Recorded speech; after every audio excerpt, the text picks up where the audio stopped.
Homes have hit a 12-year pending volume low, which is unbelievable. That is the amount of homes that are actually under contract right now. Builders are actually giving their homes away. There's many reports now surfacing all across the country. Builders are selling homes at 10-20% off what they're asking. Bruce, how many calls are you getting, say, given a day or per week from these home builders trying to offload some of those homes? And when you talk about buying in bulk, what does that do for prices? I guess, how big of a discount are you potentially getting? Yeah, I'm getting 5 to 10 emails or calls a day. It really has picked up and hasn't started.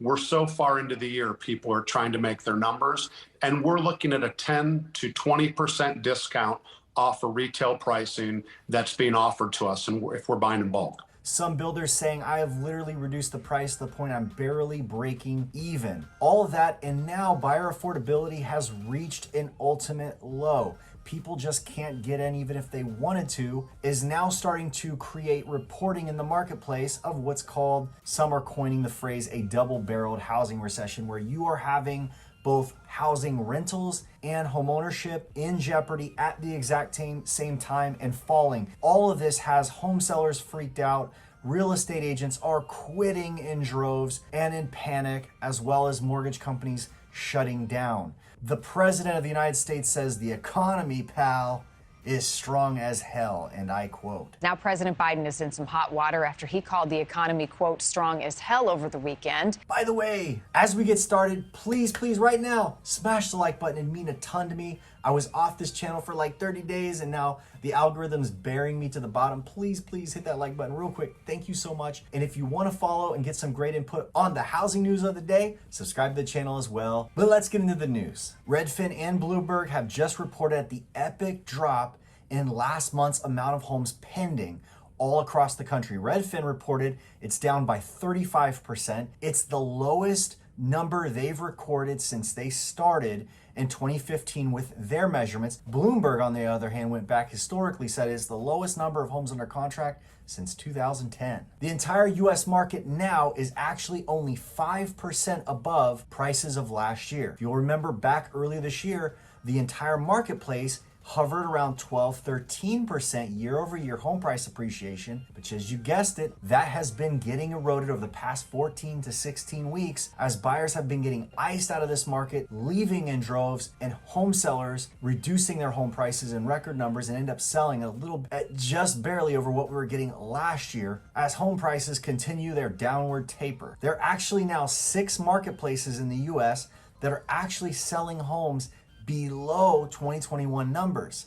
Those 6 markets are San Francisco, Lake County, Illinois, Oakland, California, San Jose, California, Philadelphia, and Frederick, Maryland. The months of available supply of homes is now the highest it's been since June of 2020 at 3.1 months of supply, which is still low. So buyers have left the building. Ultimately, the only thing holding any level of barrier against prices falling even further is the fact that we still have a historically very low supply of homes. But in many marketplaces, that's changing and very fast. So housing is still dealing with headwinds, both in the resale market and new construction market. Let's shift to rentals. You're having the rental market and people talking about how investors are going to be the next source to cave the real estate market in.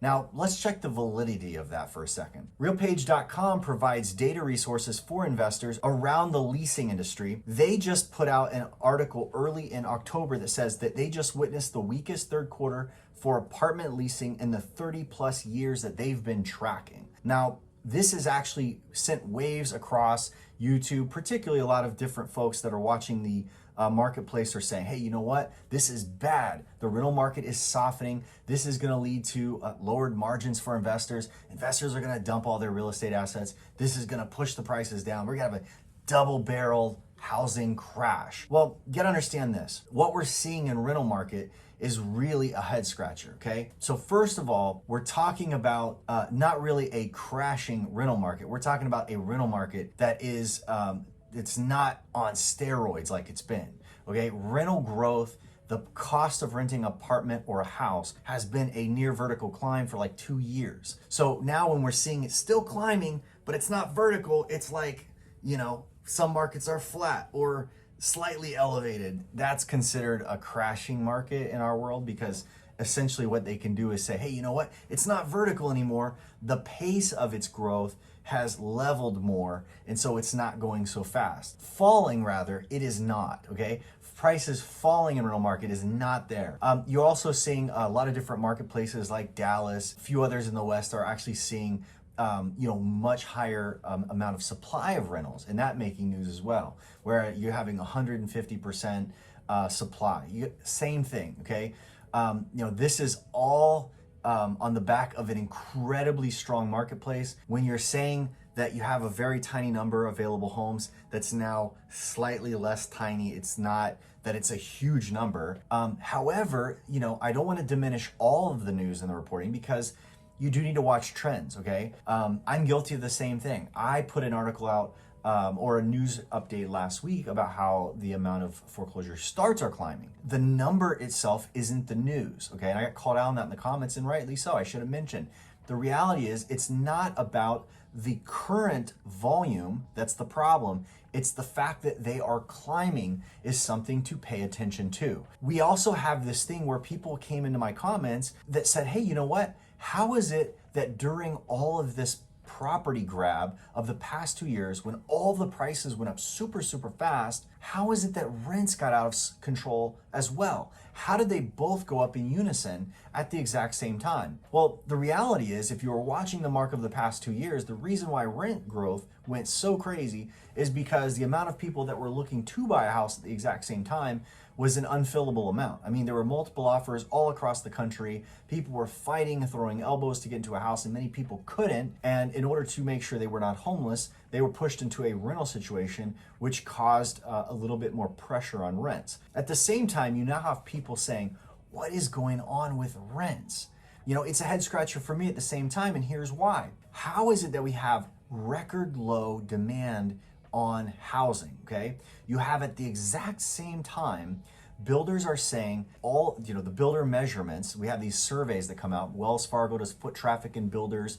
We're seeing how much they're reducing prices. We're seeing they're cutting their prices 10-20% to get out of the inventory that they've just had grow overnight. You've got resale homes plummeting, the amount of turnover, the amount of sales in resale homes plummeting, most likely causing many realtors to stop paying all those dues. You're going to see a lot of them getting out of the marketplace in 2023 because this is what happens every time there's a boom. Realtors all go get their license because the money looks easy, and when all of a sudden there's less sales to go around, you realize that you're really spending a lot of money to keep your dues and all of that, and it's really not worthwhile to stay in the business. But why is it that it's much less transactions for people to have homes as end users, and yet if we're not buying houses, we must be renting houses? The question becomes, what is going on in the future of housing? Well, I already kind of brought it up. The reality with what you're seeing in America right now is, we have a lot of folks coming into the comment section saying, you know what, there's way too many job openings. There's millions of jobs available that aren't even filled. Like, how are these heads gonna roll? How are these people gonna be unemployed? Well, we are also seeing at the same time, many employers are saying we're laying off, we're pulling back, we're lowering hours. We're seeing it in the car industry. I've seen car industry employers go across the board, slash everybody's hours from full-time down to 30 or from full-time down to 24 hours because they're not turning over used cars or they don't have any inventory to turn over. You're having a lot of different things taking place in different industries where the workforce is just being brought back. All that affects the amount of money that people have to spend on these different things. So a lot of folks, a lot of big investors that are building apartments and townhomes in different parts of the country have reached out to me and are like, Jared, what is going to happen with the future of rents? What do you see taking place? And why is it weak when no one's buying homes? Well, take a look at this. Bloomberg just put out a report that the amount of Americans' savings plunges near record lows. Now, I would say it is actually at record lows. The lowest record of the savings rate percentage, it's a rate of percentage, came down. The lowest it's ever been recorded was 3%. Okay, and that was back, I think, in 2004, 2005. The savings rate just now hit 3.1%. Okay, let me repeat that.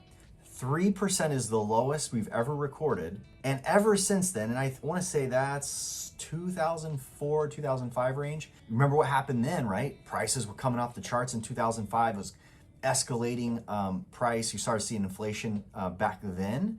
Right now, you've had, savings in America has been much, much higher than that through the entire period of the past 17, 18 years since that last low. At the same time, I mentioned back, I think it was September, I did a video where I was announcing the fact that an August report from the Federal Reserve Bank of New York called that credit card balances increased by $46 billion from last year, becoming the second biggest source of overall debt. So it's saying, hey, you know what? Consumers are buried in credit card debt. They're using credit cards to pay their bills. At the same time, we're seeing the savings rates dwindle, which means if people aren't saving money, they're barely scraping by. When you look at all of that and you balance it out, you gotta understand, a lot of what happened in the past 2 years was not real supply and demand economics, okay? This is the dangerous part about so much stimulus in the market. When you just dump cash out, it's unearned money, there's not really a product being created, you just throw it out to the masses. And all of a sudden, people can do things and make plans in their lives that are not ordinary in a normal marketplace. So my point is this, you had all the stimulus money going out, okay? You had all these people, finding work. You gotta understand, when everything has gotten so expensive, the common person is not getting by. When their savings are dwindling to record lows, when their borrowed debt is going towards record highs, you're saying, hey, these people are gainfully employed. You're having some threats of people getting cut back, right? We already know this is happening. You could Google layoffs. If you Google layoffs, you can see miles and miles of recent articles of companies that are just put their plans out there from Wall Street to Main Street, you name it. I mentioned a month and a half ago how Target, Walmart, all these companies were canceling billions in orders for this holiday season. Folks, something is up. When Joe Biden says the economy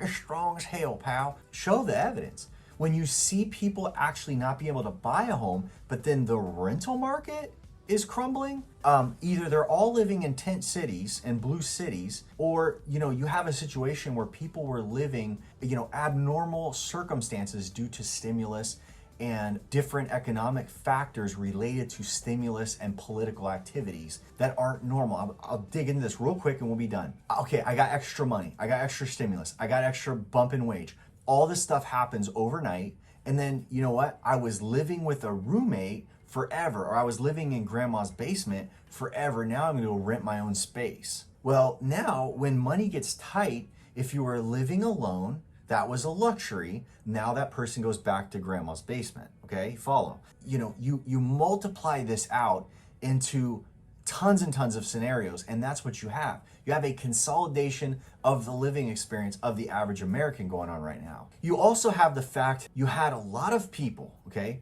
over the past 2 years, folks that were living in high cost areas were given the ability to remote work. It's like 30, 40 million people then moved out of high cost areas, okay? So the high cost areas, okay, a lot of blue cities, they lost local constituents because of politics, fascist politics, dictatorial politics. There was a lot of that going on. You remember the stories about Manhattan and moving trucks. Like Manhattan couldn't find a U-Haul because everybody was getting the heck out of town. Not just because everybody was locked in place like they are in China, but also because people just didn't like all this stuff. It's like you couldn't move around. Like everybody that was living in, for instance, Washington, in the city knew the people in Florida are like going to dinner whenever they want.